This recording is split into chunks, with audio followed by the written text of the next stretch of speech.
উন্নত পরিকাঠামো, গতিশীল পরিবহন, সময়ের সঙ্গে পাল্লা দিয়ে বিভিন্ন ক্ষেত্রে একের পর এক মাইলস্টোন ছুঁয়ে চলেছে আমাদের দেশ।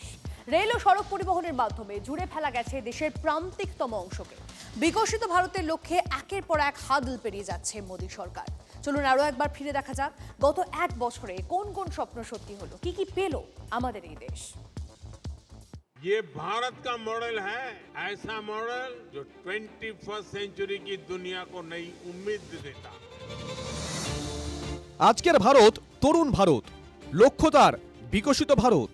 সেই দিশায় বাধাহীন এগিয়ে চলতে সামগ্রিক পরিকাঠামো উন্নয়নকেই পাখিচ্য করেছে কেন্দ্রীয় সরকার। প্রান্তিক মানুষ যাতে উন্নয়নের স্বাদ থেকে বঞ্চিত না থাকেন তা সুনিশ্চিত করাই মূল লক্ষ্য। এই যেমন সম্প্রতি ভারতের ইতিহাসে প্রথমবার রেলপথে জুড়েছে মিজোরাম। ৮,০০০ কোটি টাকা ব্যয় তৈরি হয়েছে বাইরবি সাইরং ৫১ কিলোমিটার রেলপথ, যা মিজোরামের রাজধানী আইজলের সঙ্গে গোটা দেশের দূরত্ব ঘুচিয়ে দিয়েছে চোখের নিমেষে। It is a lifeline of transformation. It will revolutionize the lives and livelihoods of the people of Mizoram. কাশ্মীরের চন্দ্রভাগা নদীর ওপর বিশ্বের উচ্চতম রেল ব্রিজ গড়ার কৃতিত্ব এখন ভারতের হাতের মুঠোয়। কঠিনতম ভৌগোলিক অবস্থান ও প্রতিকূলময় পরিবেশের মধ্যে ঐতিহাসিক সেতু বন্ধন। উধমপুর শ্রীনগর হয়ে বারামুলা পর্যন্ত রেল লিঙ্ক প্রকল্প ভূভারতের সঙ্গে কাশ্মীরের যোগাযোগ ব্যবস্থাকে করে তুলেছে আরও মসৃণ। চলতি বছরের শুরুতে মানে গত ১৩ জানুয়ারি কাশ্মীরের জেড মোড় টানেলের উদ্বোধন করেন প্রধানমন্ত্রী। ৮,৬০০ ফুট উচ্চতায় তৈরি এই টানেল শুধু গান্দেরবাল জেলার সঙ্গে সোনমার্গকে জুড়েছে তাই নয়, তুষারপাতের সময় এখন আর আটকে থাকতে হবে না রাস্তায়। রেলপথ জম্মু থেকে সরাসরি পৌঁছানো যাচ্ছে শ্রীনগরে। এই রুটে অত্যাধুনিক বন্দে ভারত ট্রেনের উদ্বোধন করেছেন প্রধানমন্ত্রী। माता वैष्णो देवी के आशीर्वाद से आज वादी कश्मीर भारत के रेल नेटवर्क से जुड़ गई।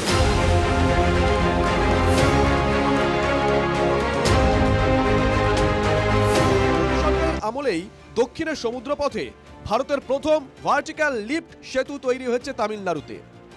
নাম নিউ পাম্বান ব্রিজ। সেতু নির্মাণে কারিগরি দৃষ্টান্ত দিতে গিয়ে আমেরিকার গোল্ডেন গেট ব্রিজ, লন্ডনের টাওয়ার ব্রিজ কিংবা ডেনমার্ক সুইডেনের ওরেসুন্ড ব্রিজের উদাহরণ দিচ্ছেন বিশেষজ্ঞরা। গত ৬ এপ্রিল এই সেতুর উদ্বোধন করেন প্রধানমন্ত্রী।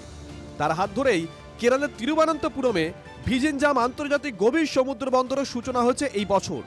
খরচ ৮,৯০০ কোটি টাকা। দেশের প্রথম ডেডিকেটেড কন্টেনার ট্রান্সশিপমেন্ট পোর্টের পালক জুড়েছে এই সমুদ্র বন্দরের মুকুটে। পরিকাঠামো উন্নয়নের সাফল্যে এই তালিকা আরও দীর্ঘ। গত ২৪ এপ্রিল বিহারে প্রথম নবভারত র্যাপিড রেল উদ্বোধন করেন প্রধানমন্ত্রী। তার উপস্থিতিতেই ভারতের সিলিকন ভ্যালি বলে পরিচিত বেঙ্গালুরু মেট্রোয়ে চালু হয়েছে ইয়েলো লাইন। সার্বিকভাবে দেশের মোট ১,০১৩ কিলোমিটার এলাকা মেট্রো রেলের সংযোগের আওতায়, যা বিশ্বের তৃতীয় বৃহত্তম মেট্রো নেটওয়ার্কের খ্যাতি এনে দিয়েছে ভারতকে। ভারতীয় রেলের ব্রডগেজ লাইনে বৈদ্যুতিকরণের কাজের ৯৯% সম্পূর্ণ। বিপ্লব এসেছে সড়ক পথেও। এখন জাতীয় সড়ক বা ন্যাশনাল হাইওয়ের বিস্তৃতি ১,৪৬,৫৬০ কিলোমিটার। বাণিজ্য ক্ষেত্রে নতুন দিশা দেখাচ্ছে Delhi Meerut regional rapid transit system. অসামরিক বিমান পরিবহনেও নবদিগন্ত। নবী মুম্বাই আন্তর্জাতিক বিমানবন্দরের প্রথম পর্যায়ের উদ্বোধন হয়েছে ইতিমধ্যেই, ফলে অনেকটাই চাপ কমেছে মুম্বাইয়ের। সব মিলিয়ে এখন ভারতে মোট বিমানবন্দরের সংখ্যা ১৬৩। অভ্যন্তরীণ অসামরিক বিমান পরিবহন ব্যবসার ব্যাপ্তির নিরিখে বিশ্বে তৃতীয়। ऐसे कितने ही प्रोजेक्ट भारत सरकार ने, एनडीए सरकार ने पूरे किए हैं। সামরিক ক্ষেত্রে আপন শক্তিতে বলিয়ান হয়ে উঠেছে দেশ। অগস্টে নৌবাহিনীতে অন্তর্ভুক্ত হয়েছে আইএনএস হিমগিরি আর আইএনএস উদয়গিরি। চলতি বছরে মে মাসে ছত্তিশগড়ে মহলা, মানপুর, অম্বাগড় চৌকি জেলায় একদা মাওবাদী প্রভাবিত ১৭টি প্রান্তিক গ্রামে পৌঁছে গেছে বিদ্যুৎ সংযোগ। স্বাধীনতার পর থেকে এই প্রথম বৈদ্যুতিক আলো জ্বলেছে এই গ্রামগুলোতে। ছত্তিশগড়ে মাওবাদী প্রভাবিত বিজাপুর জেলার কোন্ডাপল্লীতে পৌঁছেছে মোবাইল ফোনের সংযোগ।